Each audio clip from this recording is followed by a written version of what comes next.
to merge with the model itself, real being.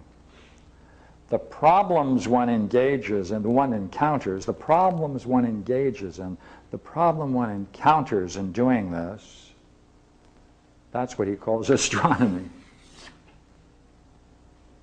which then have to be unpacked, understood, resolved.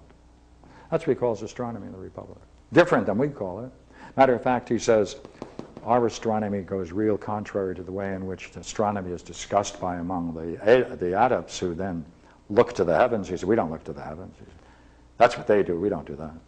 We want to see, we want to study it in the same way that geometry is studied, because we're interested in the problems encountered in that realm. So therefore, the problems that are discovered in this process are called astronomy. The problems that are surfaced is called the contemplation of this activity. It's called geometry. And that's nothing other than doing this one after all as the one. Because would you not agree, as this process goes on, what's the final end? Oneness. Therefore, they're becoming one. Therefore, if they're becoming one, they may catch a glimpse in this rather quite interesting and fantastic problem, which is what, after all, is the nature of the one in itself. Huh? Rather interesting, isn't it? Now I got a quote I wanted to read you.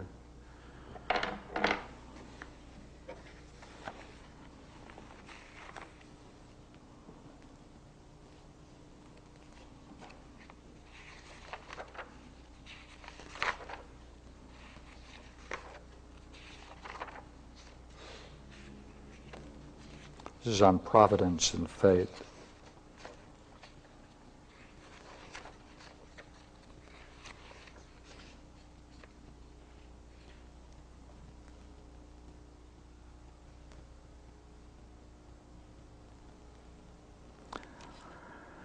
He talks about trying to get away from the fated existence.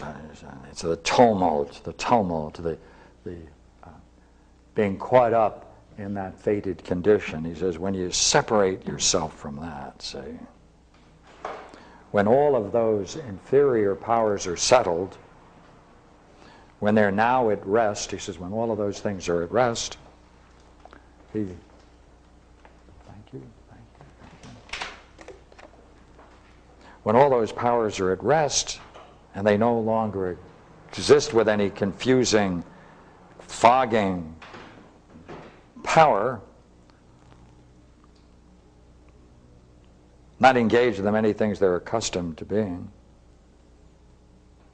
then he says, energy is converted to herself. Remember, energy is always here, the mean. Energy then is converted to herself. It's not dissipated in this fated, bound manner. Energy is now converted to herself. Soul now can see her own essence, turning about, Lucia, and the powers she contains, and the harmonic ratios which she consists of,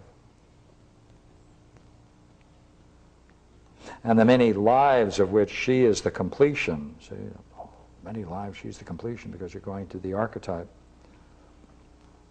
Rediscovers herself to be rational in a rational world.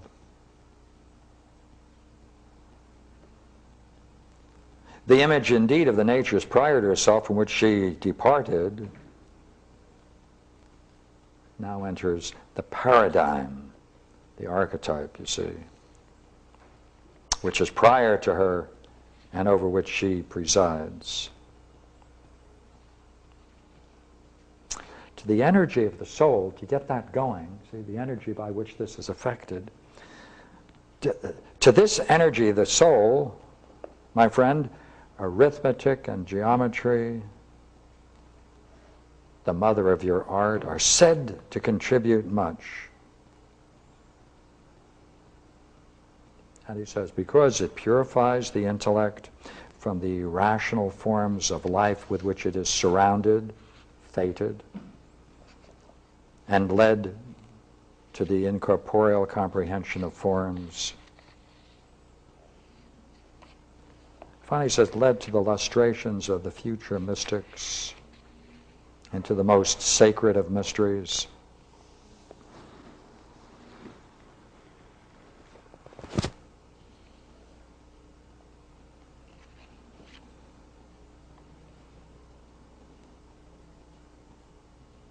So if these energies of the rational soul then are manifested, let us then survey her now running back to the highest intelligence through which she sees her sister souls in the world, which are allotted the heavens and the whole of generation according to the will of the Father. And she, being a part, desires the contemplation of them.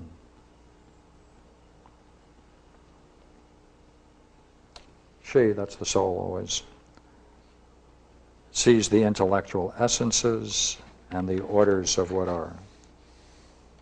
So therefore, the soul is led upward by intellectual surveys to truly mystical intuitions of the supramundane gods.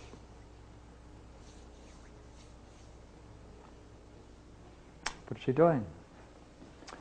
You see, he's got the same model. And he's saying, as this goes on, as these archetypes become the very gods in the Greek world, Zeus, Apollo, and things like that, you become one to it. That's the model. Well, that's this. You're returning to the model of whatever it is.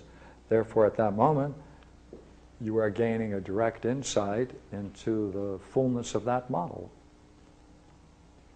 And since that model is the very thing that molded and shaped you willingly with your own freedom to go into this, it brought about your own goodness by following something that was good. Oh, providence.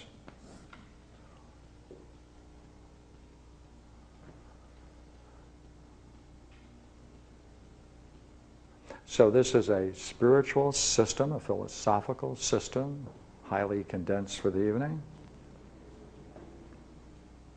which has a spiritual basis, since it's involved a kind of practice where one's whole life becomes the arena through which you practice and in which you practice and develop and cultivate reason and understanding of what's chaining you, where you focus on the pattern. See, this is a pattern and the model is a pattern, only this is a pattern where you're locked in by nature, by your own interior forces. This is one that's lofty with which you can emerge.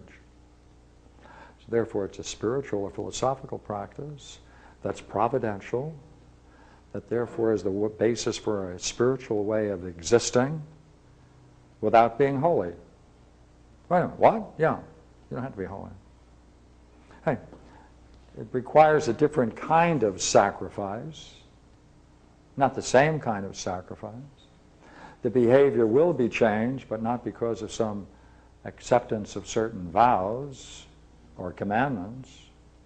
There's no belief involved in it. There's no binding belief that's going to save you. This has nothing to do with belief. Because this is a way of seeing whether your beliefs can be confirmed in your own experience. Therefore, it is a spiritual system that has the same goals, highest goals, but it's not a religion. Therefore, it's a religion of no religion based upon the idea of providence, which is what I wanted to talk about tonight. Thank you. I have a question. This providence, is that personal for each person? Each person's providence is his own unique